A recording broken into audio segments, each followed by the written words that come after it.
Minn Razzett mitluq għal ċentru ta' informazzjoni edukattiva.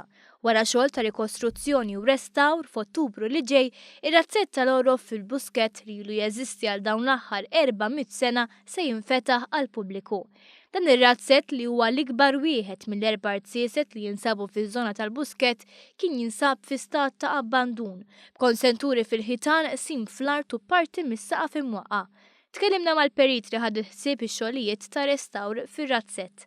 Iltirajna il-bini fuq ġewwa u għamilna pedamenti ġodda u bdejna u għamilna dil-qoxra tal-ħajt mill-ġdid.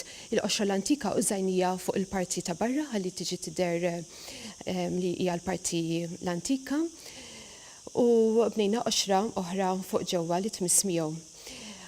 Għamilna l-art il-konkos ġdid u irranġajna is-saqaf. Is-saqaf użajna sistema l-antika ta' travi u xarok. Minkejja li l-forma u l-karatteristiċi tar-Razzett baqgħu dawk oriġinali bħal miżib fuq barra l-maxturi, l-kileb u x-xorok kienu inkorporati sistemi teknoloġiċi moderni fil-binja.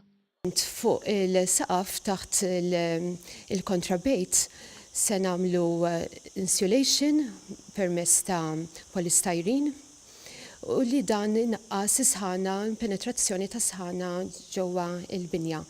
Ħanamlu wkoll twieqi ta' double glazing.